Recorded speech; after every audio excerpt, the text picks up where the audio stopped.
Hemos convocado esta rueda de prensa porque nos parece que las últimas noticias en la TEN-Res Nova que han aparecido son fundamentales para dar definitivamente un vuelco a este procedimiento y recordando, para que no se nos reproche nada, que mi despacho, mi compañera Carlota Garrido y el despacho mío con la dirección mía, se ha hecho cargo de este asunto el año pasado a última hora y hemos detectado unas irregularidades que son gravísimas en el presente procedimiento y que tiene que dar lugar no solamente a la muerte procesal de este estadio, sino a la investigación de qué ha pasado con este procedimiento, porque de luego que no pasará ningún libro sobre derecho procesal.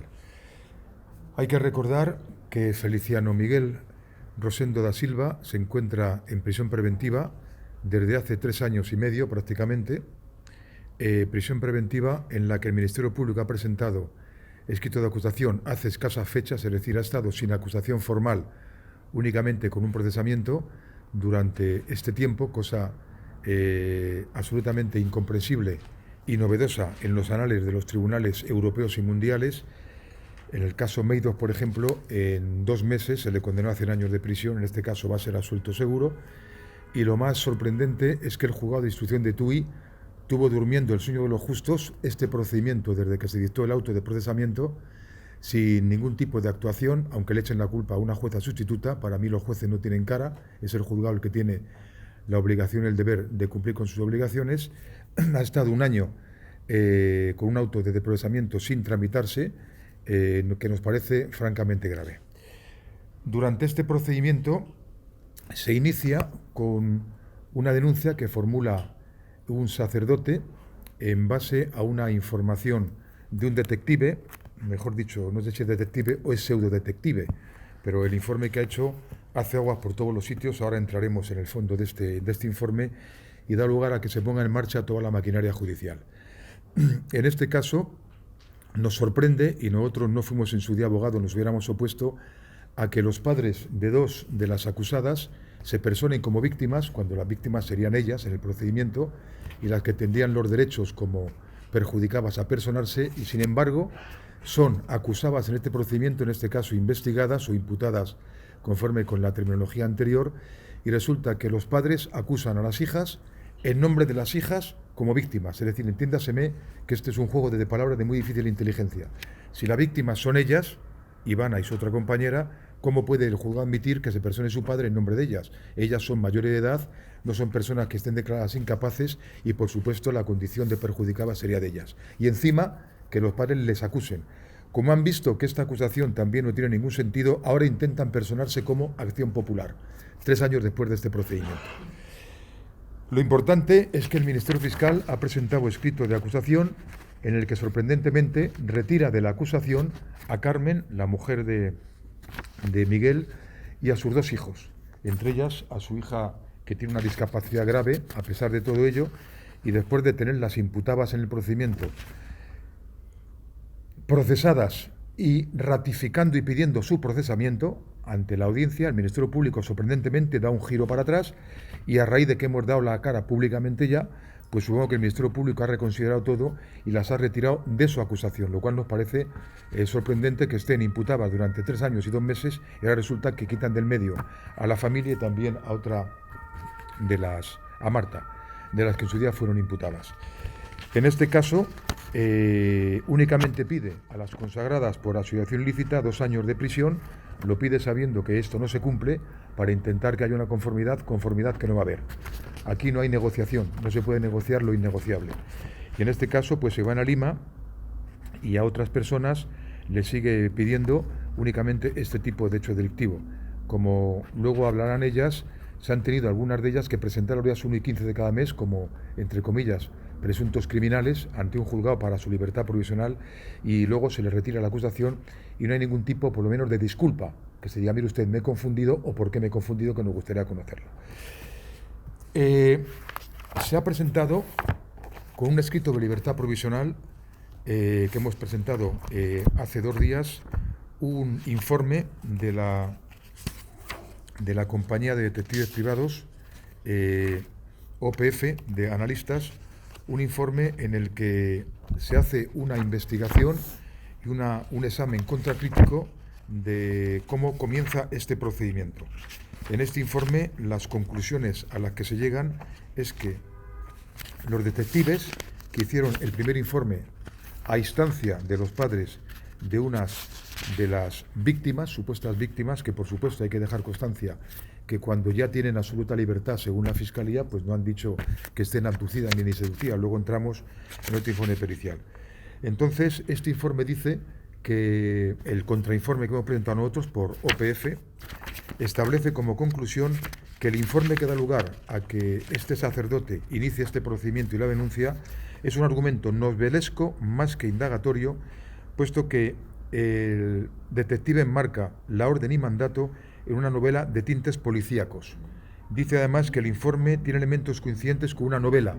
La novela es Llovida del cielo, es decir, que identifica orden y mandato con Obsma, es decir, que lo que ha hecho ha sido copiar y pegar de un libro en este tema, que tiene elementos muy sospechosos del acrónimo FMRD de Feliciano Miguel Rosendo da Silva, que contiene textos sometidos a copyright sin permisos adecuados, que además no informa si es único o con intervenciones anteriores, y que según ellos no cumple con el requisito objeto del encargo y que en definitiva no es el objeto de la pericia. En definitiva, que este procedimiento se pone en marcha en base a un informe y a la personación no como acusación, sino como denunciante de un sacerdote en el que tenemos que estimar que hay motivos espurios y de venganza. Una vez que se ha puesto en marcha este informe, el conocido los conocidos psicólogos Iñaki Piñel y María Teresa Martínez Arrieta han efectuado un informe acerca de los daños psicológicos o la alteración psicopatológica de las personas que supuestamente se encuentran abducidas. Y sorprendentemente, con un informe prolijo, con un método científico absolutamente riguroso, con las técnicas de psicodiagnóstico o llamados test, se habla de un abuso de superioridad por parte de este sacerdote y, por supuesto, que no hay ningún tipo de moving por parte de don Miguel Feliciano Rosendo da Silva, con lo cual exculpa a Miguel de la abducción de estas personas y sí que establece que estaban presionadas según un moving por parte de este sacerdote, lo cual dará lugar a que se depuren responsabilidades penales.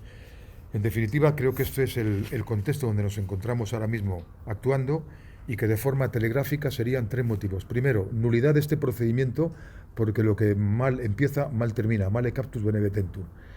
En base a un informe pericial presentado por un sacerdote que dice que se encuentran abducidas por Miguel estas personas consagradas y resulta que la persona que somete a moving a estas personas y hablan ellos son precisamente las víctimas. Es decir, que se protege con un escudo denunciando en vez de denunciarse a sí mismo. Y en cuanto al tema de la prueba pericial, se ha hecho un informe absolutamente claro sobre maltrato psicológico y acoso moral y abuso de debilidad de estas personas por parte de este sacerdote.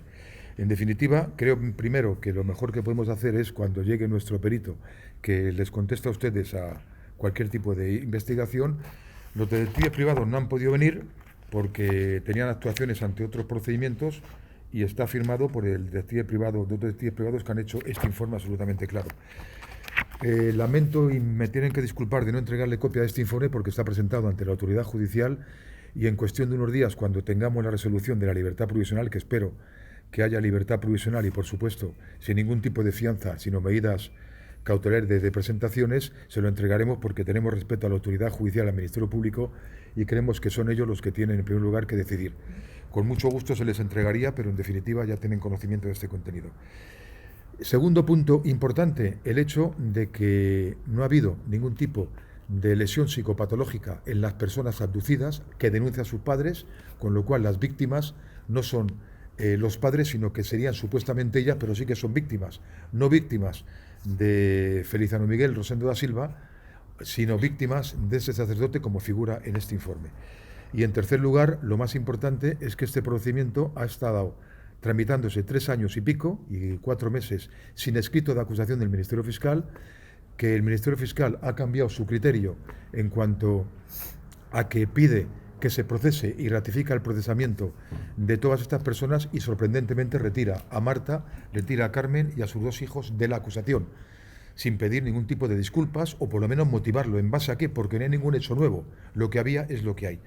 Entonces creo que este es el margen donde nos estamos estamos centrando, y nos parece que es importante el hecho de que el año 2016 se dicta un auto de procesamiento, no se resuelve hasta este año por parte de la Audiencia Provincial porque estuvo un año parado en el juzgado, es responsabilidad del juzgado, y que actualmente está pendiente del escrito de acusación, conclusiones provisionales de la acusación particular, que sean ellos mismos autoexcluido como acusación particular porque saben que no pueden acusar a sus hijas como perjudicadas porque serán sus hijas, y las víctimas no son víctimas más que del sacerdote y no de Miguel, y en definitiva ahora quieren meterse como acción popular. Nos parece todo esto lamentable y nos parece que esto puede ocurrir a cualquier persona. Y finalmente apostillar este breve discurso y posiblemente cansando la franciscana paciencia de ustedes en un tema que es importante. Estamos en un momento en el que el Consejo del Poder Judicial, la Fiscalía, los medios de comunicación y los abogados estamos todos en entredicho como consecuencia de la manada. ¿Hasta qué punto se puede, violentando la ley de protección de datos, poner el nombre en las redes de la víctima de la manada en el procedimiento, ¿no? Pues en este caso, las 3 víctimas de este procedimiento, violadas, etcétera, bueno, hay una de ellas que de risa, que dicen que ella, que este hombre le quemaba el pelo con un secador y tal, y es absolutamente mentira, pero se ha seguido el procedimiento por esto y figura en los escritos de procesamiento. Bien, pues en este caso no hay que mirar para otro lado cuando se las ha identificado con nombre y apellidos, y algo salvaje es si eran o no eran vírgenes, con lo cual su intimidad tendrá que haberse, en este caso, preservado, no se ha preservado, y me parece que es muy triste que tengan que ir a médicos para que digan que no son vírgenes cuando tenían que demostrar los contrarios que había una violación. Es decir, es el mundo al revés. Es la Constitución en negro, es la negación del derecho penal y, sobre todo, parece que hay una presunción de culpabilidad y no de inocencia. En definitiva, esperemos que salga inmediatamente de prisión Miguel Rosendo da Silva y que la Sala, la Audiencia Provincial de Pontevedra, sea proclive y acepte nuestros razonamientos, que son razonamientos basados en el procedimiento, no son hipótesis, son hechos probados, y que de estos hechos probados termine todo esto en humo.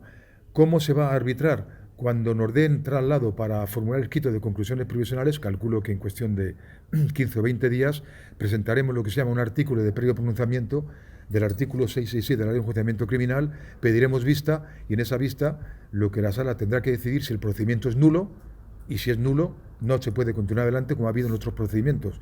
Cuando se declara la nulidad de un registro o de intervenciones telefónicas, si es la prueba que el Ministerio Público basa en ella, pues evidentemente queda sin ningún tipo de consistencia. Por cierto, ya puntualizando y última cosa, el Ministerio Público presenta primero un escrito y se le olvida meter los delitos de integridad moral y de coacciones, y presenta un segundo escrito metiéndolo con diferentes fiscales. Yo no tengo nada más que decir, más que los términos son para todo el mundo igual, y si se le ha olvidado, le ha precluido el término, por aquí no vale el que hoy acuse y dentro de 20 días meta más delitos.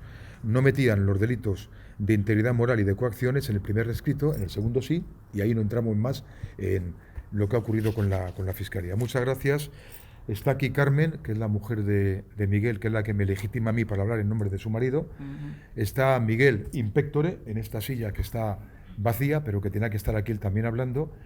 Y está nuestro perito, Iñaki, que ahora hablará. Carmen, si quiere decir alguna cosa, me parece que podría decir algo sobre el estado de su marido y que está deseoso de que salga en libertad provisional. Y, en fin, si quiere ponerse aquí, diga usted 3 palabras y hablamos con Iñaki. A ver, yo solo pido que el fiscal pues vea todo esto, porque hasta ahora parece que estaba ciego. Entonces, Miguel, ¿cómo está? Pues como es un violador en la cárcel. Entonces lo pueden tratar de todas las maneras. Entonces el pobre, entre la diabetes que tiene y todo, psicológicamente y físicamente está muy mal. Entonces, no sé, eso me parece un circo de esta gente que vivió tantos años con nosotros y que sigan haciéndolo. Entonces yo no tengo nada más que decir. Esta gente, que la juzguen y que le hagan lo que le tengan que hacer. Buenos días a todos. Mi nombre es Iñaki Piñuel, soy doctor en psicología y hemos sido, tanto yo como mi equipo, requeridos por el grupo de 4 religiosas que están presentes aquí y, por tanto, con el permiso de ellas, expreso y además establecido por escrito, puedo referirme al contenido del informe que se ha realizado y que procede a solicitud de ellas mismas, entendiendo que después de todo el proceso que, bueno, muy bien ha relatado el abogado, había una serie de cuestiones que no habían quedado suficientemente esclarecidas en materia de una posible situación clínica de daño que ellas presentaban y que querían peritar. Esta situación ha sido, por tanto, peritada por nosotros, ha sido evaluada, han sido las 4 personas, las 4 religiosas evaluadas por nuestro equipo, y el resultado pues es un resultado inquietante, porque todas ellas, las 4, 3 en su versión total y una en una versión subclínica, presentan efectivamente un cuadro de estrés postraumático que pues es, en nuestra opinión, el resultado del relato que ellas mismas hacen, que es un relato coherente, verosímil, orientado por una situación de maltrato psicológico, verbal y modal que han recibido dentro de su función como religiosas o su relación con algún otro miembro que no voy a citar y no voy a especificar, que es en principio el responsable, sería el responsable de esas situaciones que ellas reportan como continuadas a lo largo de años. Para que lo entiendan ustedes, un cuadro de estrés postraumático es un cuadro extremo de daño psíquico, quizá uno de los peores, si no el peor que en la clínica podemos encontrarnos. Cursa con importantes somatizaciones, con una vivencia de terror, de angustia. Para que lo entiendan ustedes, es el cuadro característico de las personas que sobreviven actos de guerra, torturas, secuestros, que han visto morir a familiares en accidentes, que han sufrido catástrofes naturales. Es un cuadro terrible, inquietante, y es un cuadro absolutamente habitual en las situaciones que nosotros llevamos muchos años estudiando, investigando y peritando de acoso psicológico en las relaciones que pueden ser desde el ámbito de la pareja, en el ámbito laboral o en las organizaciones también, como en este caso, religiosas. Si bien en este caso la situación de maltrato que han reportado estas religiosas tiene una peculiaridad que voy a intentar explicarles muy rápidamente porque quizá nos llevaría muchísimo tiempo el detalle, pero quiero que entiendan que en el ámbito de una organización religiosa las formas de acosar psicológicamente siempre tienen por medio la figura religiosa de Dios, a tal extremo que yo muchas veces me refiero a este tipo de acoso que hemos visto en los religiosos, en sacerdotes, en miembros de organizaciones religiosas de todo tipo, como un tipo de mobbing en el nombre de Dios. Mobbing in nomine Domini es el término que yo utilizo muchas veces para referirme. ¿Por qué es especialmente perverso? Porque las modalidades de acoso no se hacen en nombre de la persona que maltrata, que manipula, que acosa a las religiosas o a los religiosos que lo sufren, sino se hace siempre con una motivación aparentemente camuflada de hacer las cosas debido a una observancia, a una ortodoxia, a un intento de cumplir con los requerimientos que la Iglesia o esa organización religiosa tiene, y lo que hay detrás más bien es un desfogamiento de la persona que maltrata, una utilización de su cargo, a veces de su ascendencia jerárquica, para arrinconar, dividir, manipular y de alguna manera buscar obtener los objetivos que siempre son personalísimos de la persona que maltrata y que acosa. Estas 4 religiosas, por tanto, son, en opinión de los informantes, víctimas de una situación que ha durado en el tiempo y que les ha llevado a derivar o a desarrollar graves secuelas psíquicas para las que requieren tratamiento, muy concretamente el trastorno de estrés postraumático, que, como les digo, es un cuadro extremo y es un cuadro muy, muy problemático en la terapia, en la terapéutica para su recuperación. A veces las personas que lo sufren pasan años o décadas, cronifican el trastorno y tienen esa secuela de nunca del todo superar el miedo a las personas que les hicieron daño y que generaron este cuadro postraumático.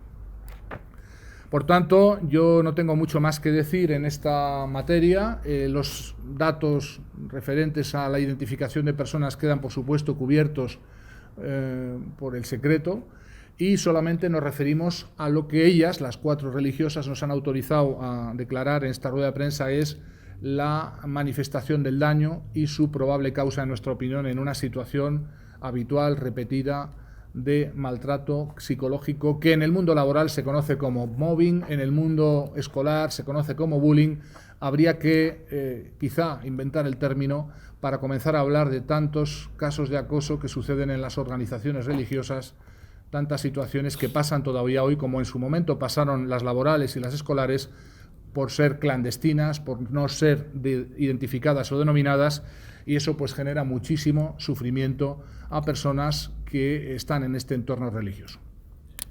Yo la única cosa que quería que nos matizara, si puede, con su obligación y derecho de secreto y por supuesto la ley de protección de datos, es si este informe, no quiero que se diga la persona en la que se concluye como el autor, pero se excluye que haya sido Miguel Feliciano Rosendo da Silva. Es lo que yo quería decir. La persona que está en la cárcel no es la autora de estos maltratos o de estas situaciones de acoso que reportan estas religiosas, eso es claro. Por tanto, que será la primera hipótesis el poder acreditar o descartar si hubiera habido esa situación de acoso a manos del presunto líder de la secta, de la presunta secta, y no parece que ese sea el caso. Esto es quizá uno de los aspectos más importantes por descartar directamente el que haya podido ser Miguel Rosendo, concretamente. Se descarta claramente. Y finalmente, si usted ha evaluado y ha tenido conocimiento científico por su propia ciencia de temas sobre lesiones psicopatológicas consecuencia de religiones, sectas, es decir, in nomine domine, como se decía, si usted tiene focalizado además como experto en psiquiatría y en psicología el tema especial de las sectas y de las órdenes religiosas.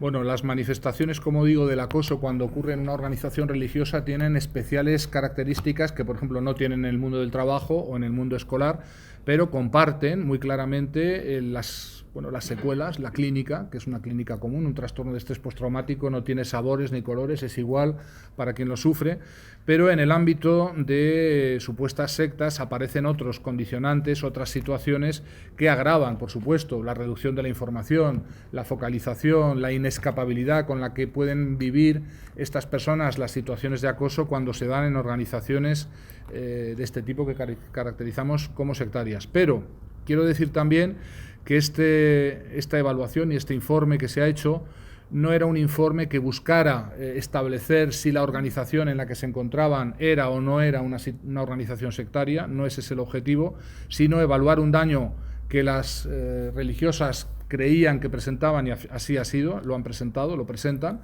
y establecer la probable causa, que los peritos estimamos como muy probable, en una situación de maltrato que ellas han vivido dentro de las relaciones de ese grupo religioso. Esto es lo que era el objetivo del peritaje. Muy bien, pues muchas gracias. Buenos días a todos, soy Marta Paz y he sido detenida con Feliciano Miguel Rosendo el 11 de diciembre de 2014 en un calabozo 3 días y la resolución ha sido mantenerme controlada con comparecencias semanales como si de verdad fuese yo la mano derecha de una organización criminal que desde luego nunca existió. Entonces,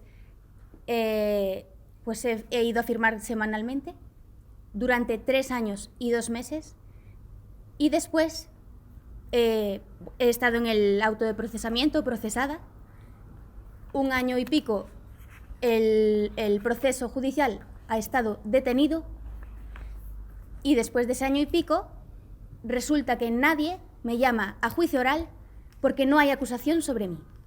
Entonces, si no hay acusación sobre mí, ¿qué hago yo presentándome en el juzgado que me decían, pero tú qué has hecho, niña? Semanalmente como una auténtica criminal. Estoy indignada y sí he sido violada por este proceso judicial injusto. Soy el ejemplo de la injusticia que está ocurriendo aquí. Conmigo, con el resto de los imputados y sobre todo con Feliciano Miguel Rosendo.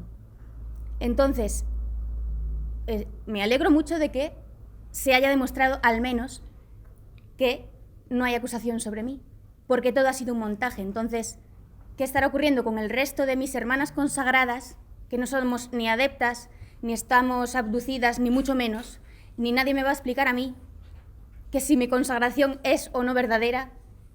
Bueno, es bastante humillante, ya se lo imaginarán ustedes, no sé, pero me he sometido a lo que haga falta, porque desde luego que mi imagen se ha visto mancillada, ninguneada y tratada de lo peor, como mano derecha criminal y abducida también, pero bendigo a Dios que eso se haya demostrado así. Pero ya que mi imagen estaba mancillada, pues yo hago lo que haga falta, desde luego, para defender mi inocencia y la de mis hermanas y la de Feliciano Miguel Rosendo.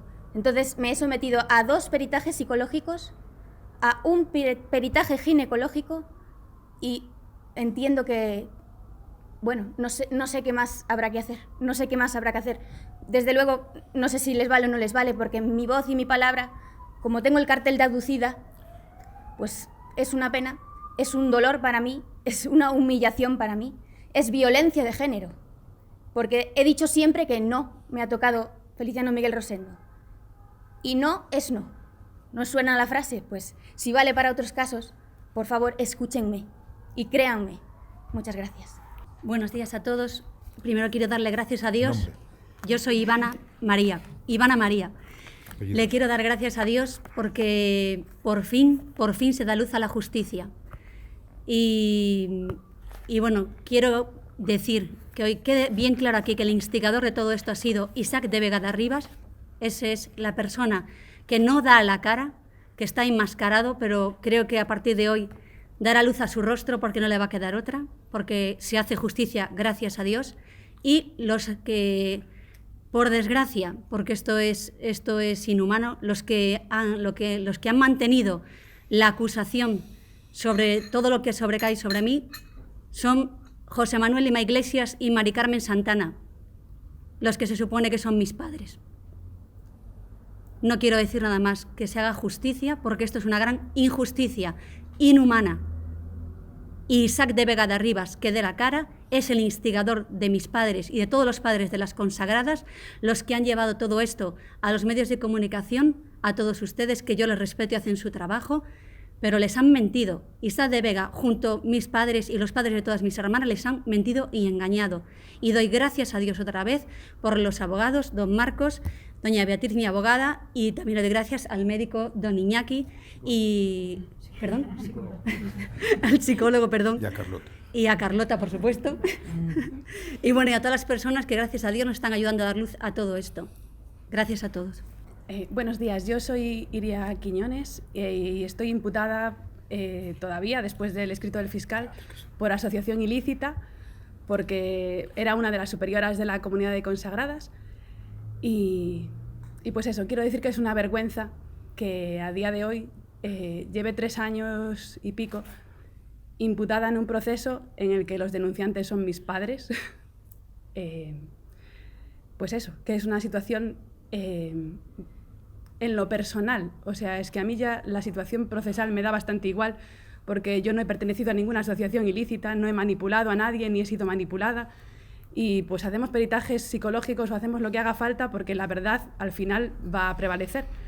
Pero lo duro de esta situación es la situación personal que hay detrás de toda esta historia, que son familias rotas por la mitad porque de repente un sacerdote utiliza su autoridad y utiliza su credibilidad como institución en la Iglesia para convencer a nuestras familias de que estamos en una secta y de que estamos siendo manipuladas y somos víctimas de no se sabe qué barbaridades, que por supuesto más de la mitad han desaparecido ya de los escritos de la acusación y todas esas cosas, porque es que la mayoría son propias de novelas de terror que no se sostienen pero ni con pinzas.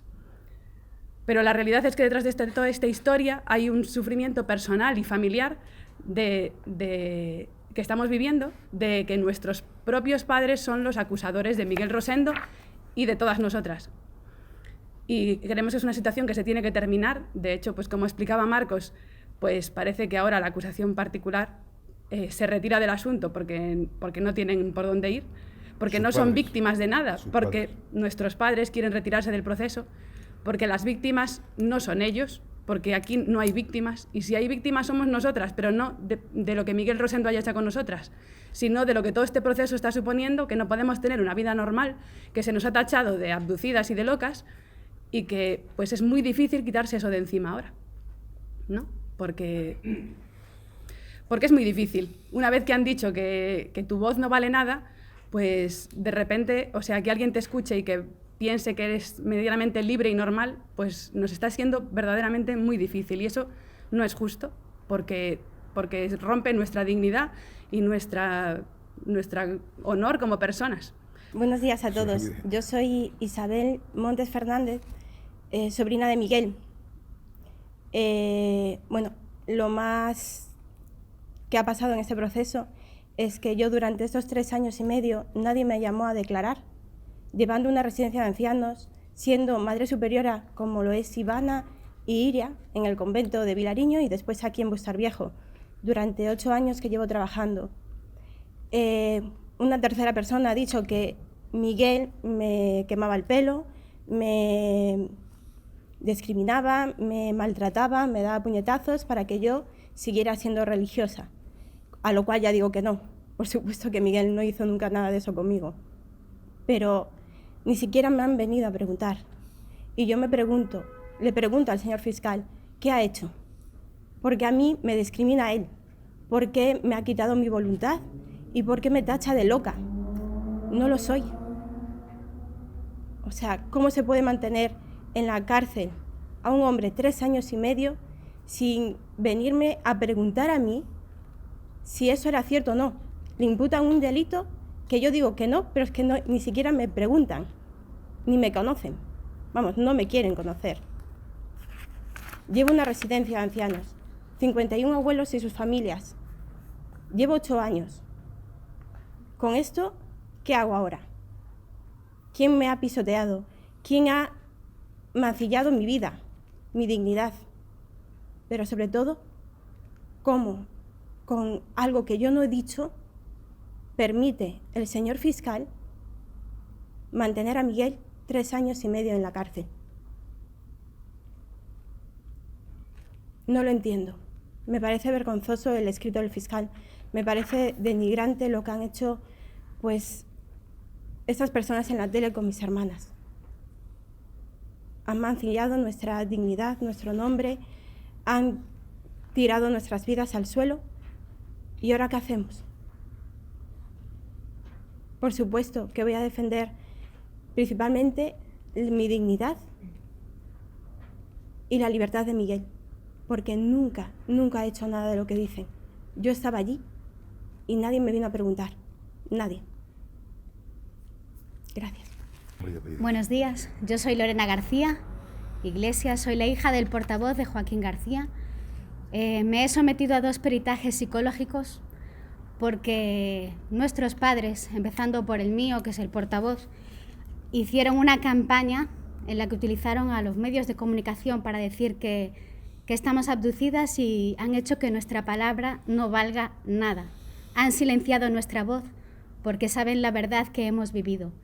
Lo que mi padre Joaquín García dice y lo que está en el escrito del fiscal, que acusan mis padres, es mentira. Mis padres han hablado conmigo por teléfono, me han visto muchísimas veces a solas y es mentira, totalmente mentira. Yo he sido también superiora de las consagradas, he estado en una casa de espiritualidad llevándola y mis padres podían venir a verme y llamarme por teléfono cuando les daba la gana. Si no lo hicieron más fue porque no quisieron, así de claro. Quiero decir también que mis padres han sido instigados por el director espiritual de la Orden y Mandato de San Miguel Arcángel, asistente eclesiástico, confesor, que es Isaac de Vega Rivas, que es realmente quien ha abusado de su autoridad y de su poder, ejerciéndolo sobre nosotras y intentando callarnos también y hacer lo que él pensaba que teníamos que hacer. Y nada más.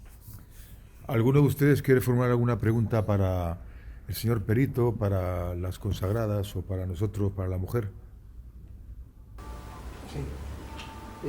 Están ustedes hablando continuamente del capellán, de Isaac, pero al final, en una organización religiosa como la Iglesia Católica, el capellán es un mandado, es un nombrado.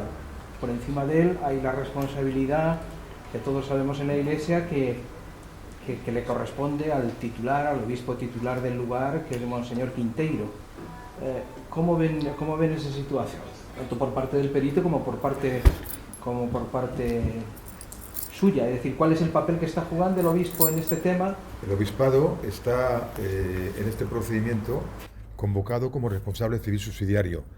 Pero lo que yo quiero dejar un poco claro es que la intervención de este señor, cuyo nombre yo no he dicho, pero aquí sí que se ha citado, interviene porque, como conforma y figura en este tema, pues era una persona vinculada con esta organización y persona que, en mi opinión, tenía unos celos absolutos de Miguel. Y por ahí es donde viene el ánimo de venganza, pues ahí está.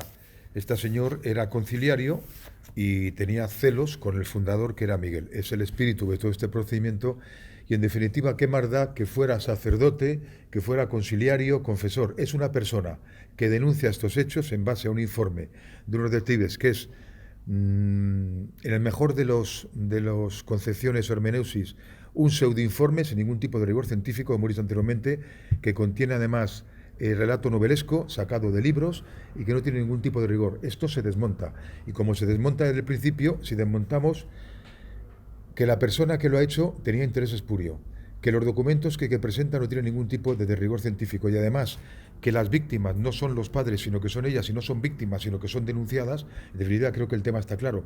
Pero la pregunta que me podían haber hecho, y que estoy seguro que tienen ustedes en la cabeza, pero no me la quieren hacer, es por qué motivo esto no se ha denunciado antes. Pues se ha denunciado antes porque nosotros hemos entrado en este procedimiento a finales del pasado otoño.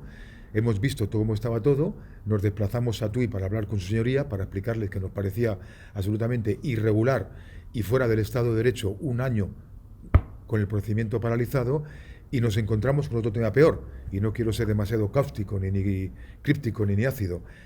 El abogado que llevó anteriormente la defensa de Miguel Rosendo presentó un recurso de apelación cuando solamente cabía reforma, y entonces le denegaron este recurso y no se pudo ver en su día, que me gustaría haberlo visto, pero en definitiva están todos procesados y ratificados por la Audiencia Provincial. Si quieren alguna pregunta más o alguna aclaración, mía o de las personas que han intervenido. Yo solamente por aclarar, este contrainforme ahora mismo, ¿dónde lo van a presentar o dónde lo han presentado? Está presentado con el escrito de libertad provisional junto con el informe de Iñaki Piñel. Está todo presentado y es un informe que tiene una doble vertiente.